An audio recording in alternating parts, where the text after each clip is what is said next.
How many are glad for the goodness in life?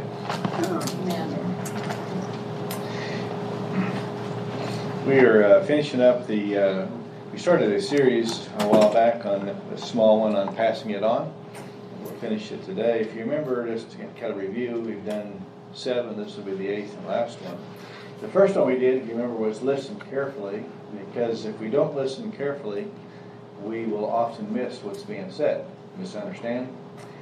Any of you ever misunderstood anybody? Any of you ever misquoted somebody and had to eat some humble pie? It's very easy to not hear something correctly and come to the wrong conclusion. And that's why we need to, in the book of Proverbs, talk about listening carefully, but also how to decipher what is really coming from the Lord and what is not. The second one we looked at was wisdom in life, talking about chapter 2, 3, and 4. In chapter 2, the Word of God will protect your life. Chapter 3, it'll direct. That's why you have 3, 5, and 6. And, trust the Lord with all your heart. And then in chapter 4, it talks about it will perfect your life. It talks about, in verse 18, it's like the sunrise. You'll start seeing some early in the morning, but as you learn more and more of the Word of God, it gets brighter and brighter throughout the day, and you'll understand it better. And that's what the Word of God will do for you. The third one was out on communication. We have bad communication and good. And bad, obviously, talking about flattery of words, or you'll have double meaning words, and you have non-communication that's going on, non-verbal communication, and certain people know what it is, but you can be deceiving people.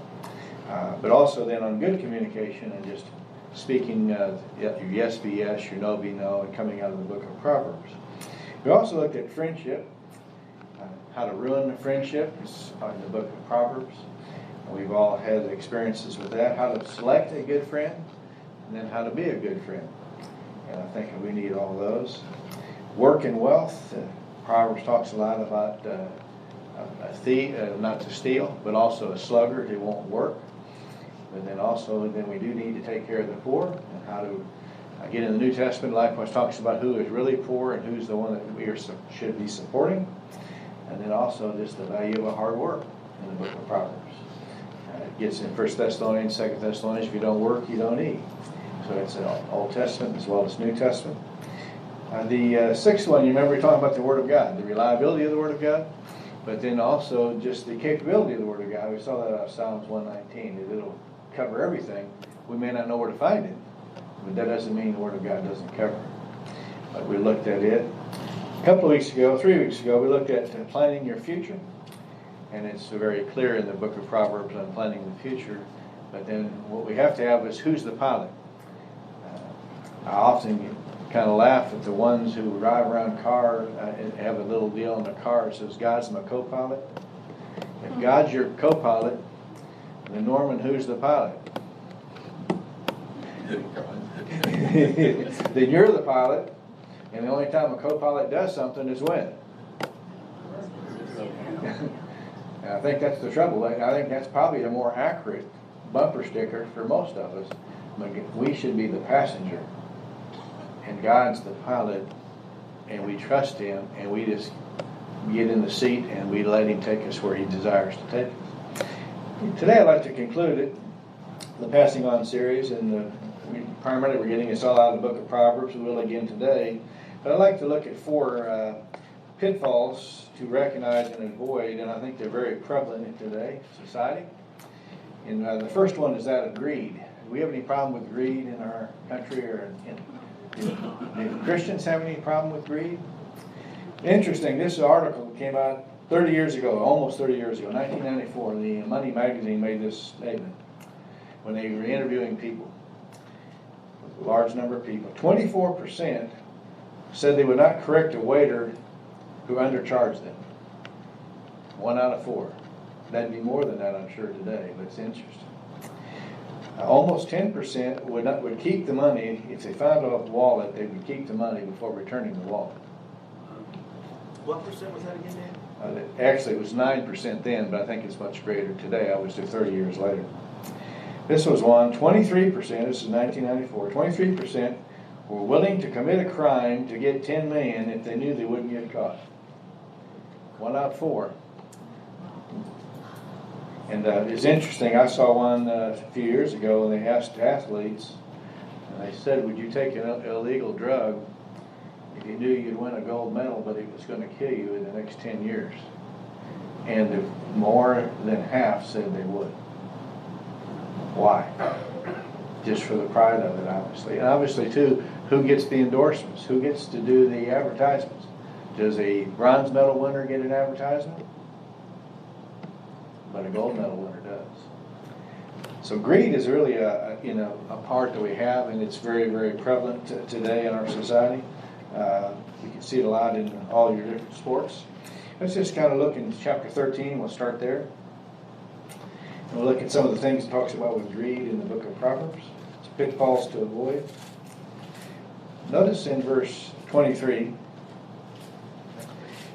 of Proverbs 13, abundant food is for the fallow ground, is in the fallow ground of the poor, but is swept away by injustice.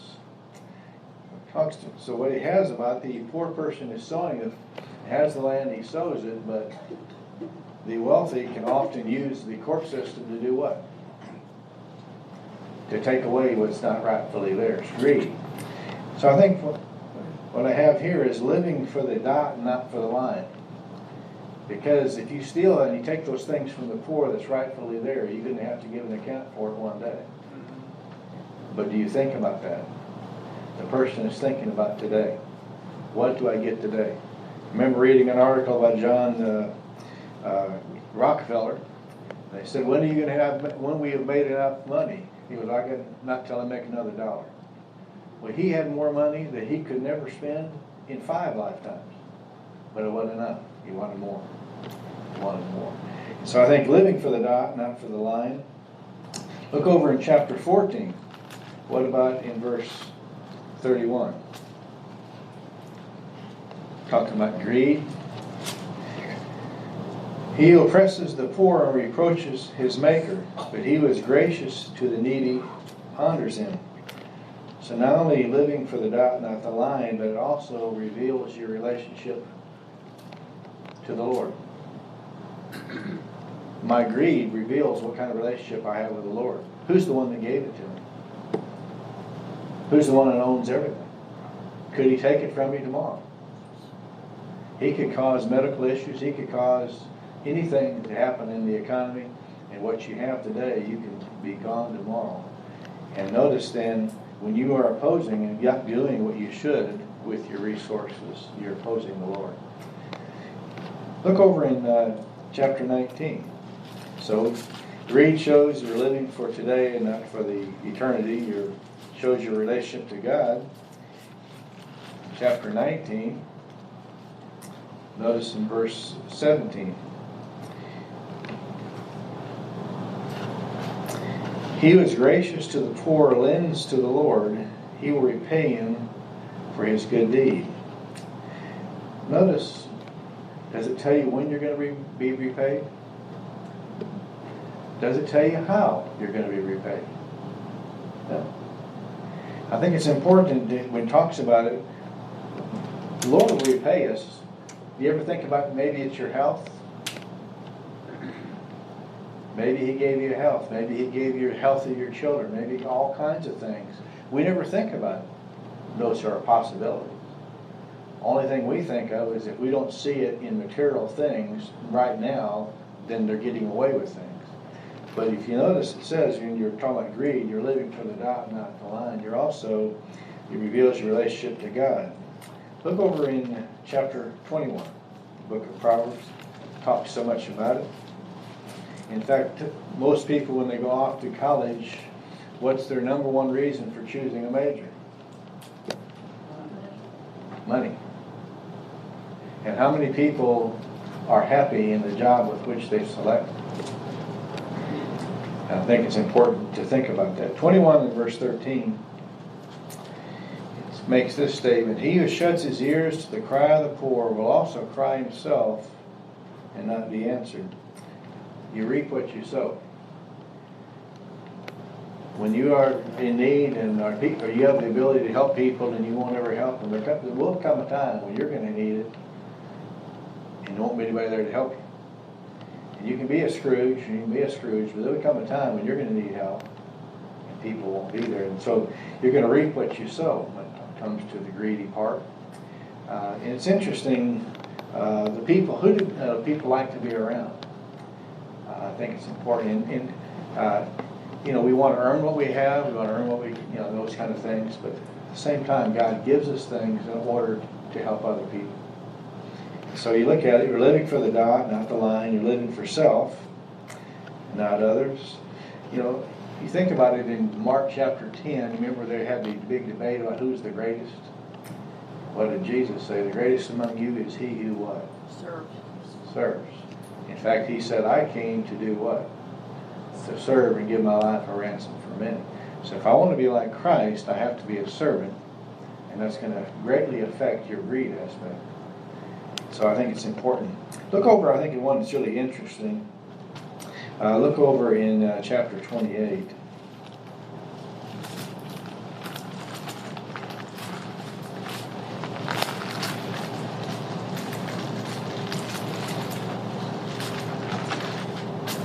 Notice in verse 8, he who increases his wealth by interest in usury gathers for him who is gracious to the poor. Okay, in the book of Proverbs, according to the Old Testament, according to Exodus, as well as Leviticus, Exodus 22:25, could Jewish people loan money to other Jewish people with interest? No. Okay, they were forbidden. They could do it to a foreigner, but not to their own. Notice here, they're talking about you're lending to someone with interest, and that was practiced by the Jews, even though they were commanded not to. They were told to loan it to them, and that's why you had the year of Jubilee and so on. And if they owed more when that time came, you forgave the debt, so that you wouldn't have a slavery type of society. But I think it's interesting, it reveals the person's relationship to the Word of God. The Word of God said don't do it, but the law said, but the society said what? You can do it. And so I think it's interesting that you have, so greed reveals you're living for the line and not the dot. Excuse me, the dot, not the line, for today, not eternity. You're living for yourself, not the others. It reveals your relationship to God. It reveals your relationship to the Word of God as well. And I think you're going to reap what you sow. And if you remember in Luke 12 and verse 21, you remember the rich man that had all this wealth beyond what he needed. And he was going to go build more barns. And what did it? It said, you remember Jesus making a statement, you fool, tonight, you're going to die. And then what does it say? He was not rich, verse 21, towards God. How would you define rich towards God? That's an important question. If we're told to be rich toward God, but if we don't know what it means, what's the chances of it getting there? Let me give you an example. I met the men one time. My parents know neither one are living today. They were brothers. They lived in a hometown, Orange City, Iowa. One of them was quite wealthy and in the society held up quite high. His brother would go around, and any widow that needed a yard mowed, he would go mow the yard. If they needed a guy needed to be shaved, he would go shave for them and do that kind of stuff. Go all around visiting all the widows, taking care of the yard, everything. No charge, did it all. Now, which one do you think is rich toward God? In society, which one do you think was held in high regard? But when they got to heaven and met their Maker, which one probably was held in high regard? And so I think it's important. One, people couldn't pay, but he was going out there helping widows everywhere he went. He had a great disposition. In fact, when I went to a hometown and took Gene, he then took us all over and showed us all the history of the hometown free, which obviously I didn't know because I hadn't been there and Gene had never been there. But again, which one is rich toward God? And so I think it's an important question to ask ourselves. And then, how do you explain it to a stranger?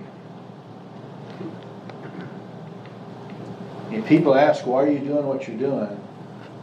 Well, I'm wanting to be rich toward God. How can you explain it? Because when you truly understand something, you can what? You can explain it to others. And that's why when we get all these complicated things, try to think about how to explain it to your grandchild or whatever, child, whatever. When you can explain it to them, now you really understand it. Yeah.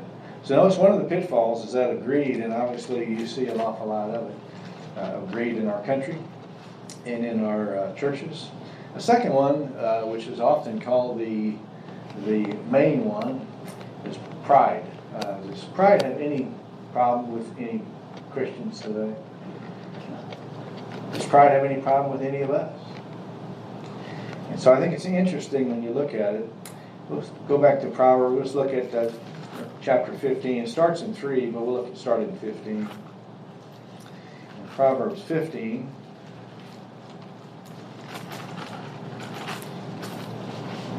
Notice in verse 25.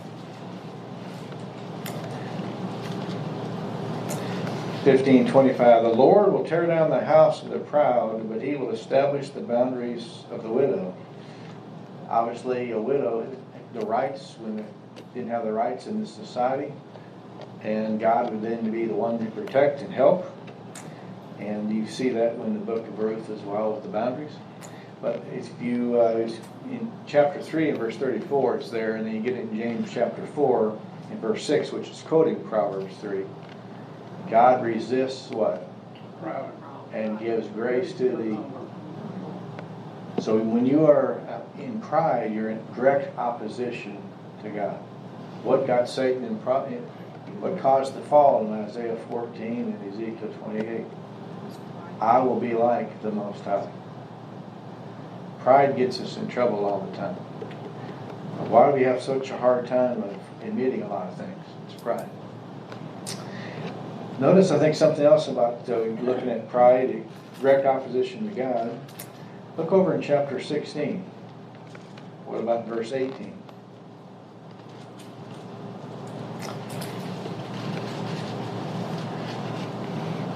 Pride goes before destruction, and haughty spirit before stumbling. You have the same thing if you go to chapter 18 and notice in verse 12. Before destruction, the heart of a man is haughty, but humility goes before honor. I think one thing with pride, we need to ponder our destiny. You know, you enter this world with what? And you leave this world with, we need to ponder our destiny. And who's the one that gave us the abilities? Who's what allowed us to live in this country with this ability or with a brain or whatever it might be? I think it's important that we take so much credit when it's beyond our control. Ponder the destiny. Look over in chapter 21 and verse 24.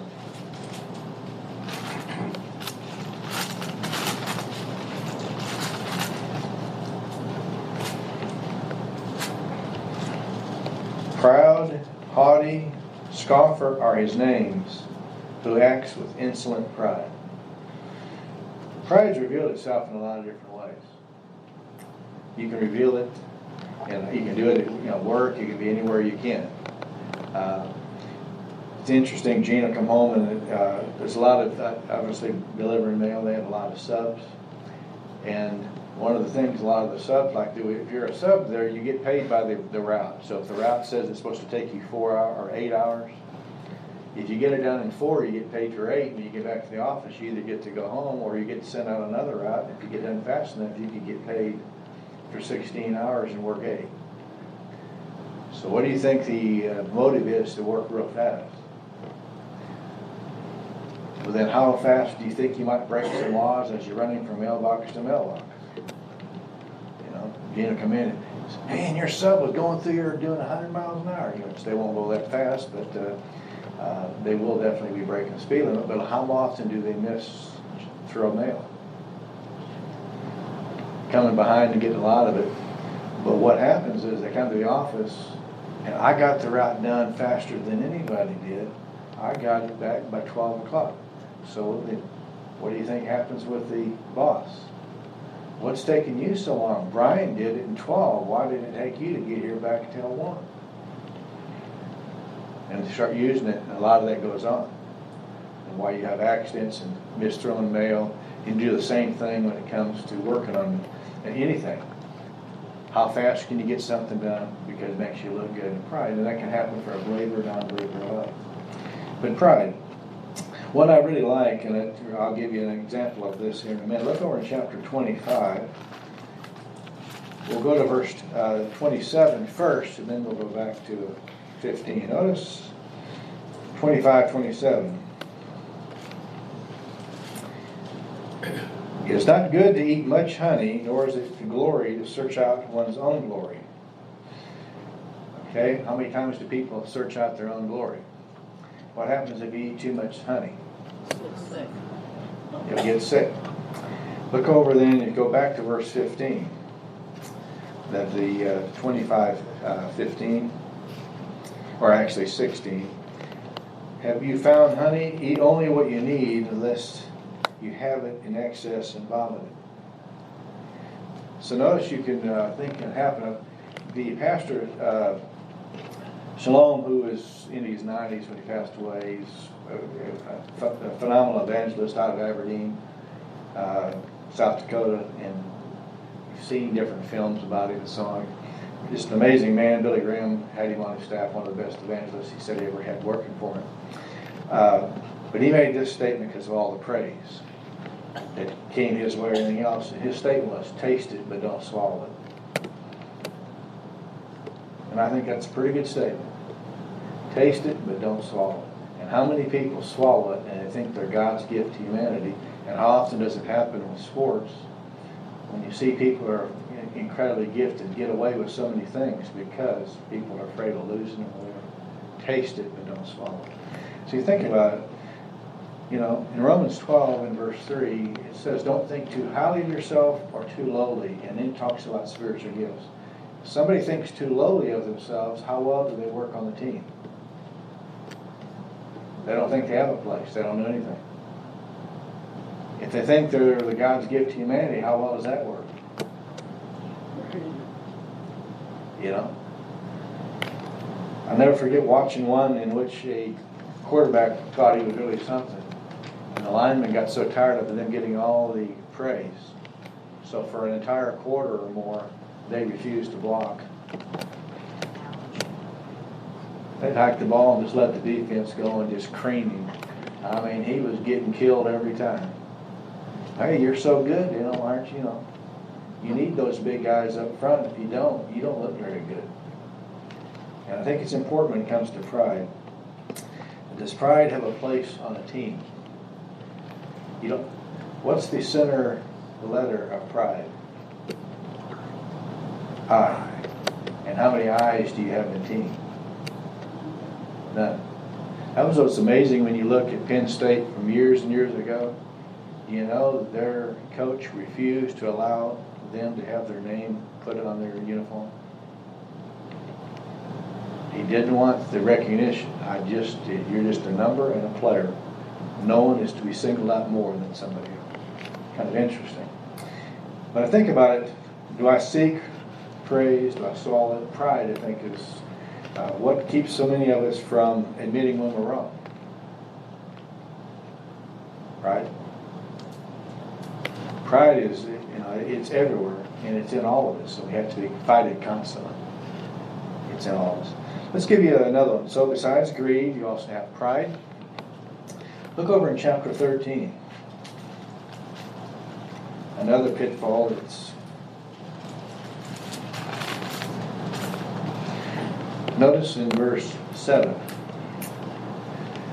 There is one who pretends to be rich but has nothing, another pretends to be poor but has great wealth. A pitfall is an illusion. How many people are pretending to be one thing when they're not? Is illusion a problem? I think we can always have a false front. Have you ever been to a movie set? I've been to some of them when I've been in Colorado and different places where they had different westerns. You go to a movie set, and what do you find? You go down Main Street of a movie set, and what happens? It's just the front of the buildings. You go in the door, and there's nothing back there. It's just propped up with with 2x4s, you open the door and there's nothing back there. How many of us is there just an illusion? There's nothing there, good or bad.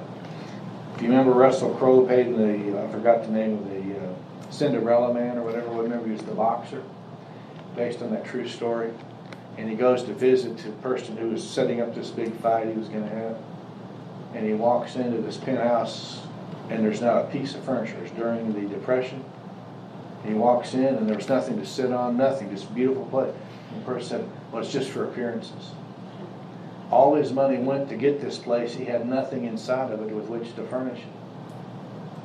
You know, I worked for some that were that way. They wrote me hot checks every, more than once.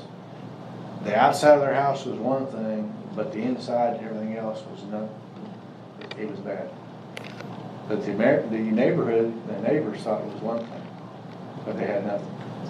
And I think it can happen to all of us. An illusion, we can really appear, but we're afraid if somebody really knows the truth. We have the illusion.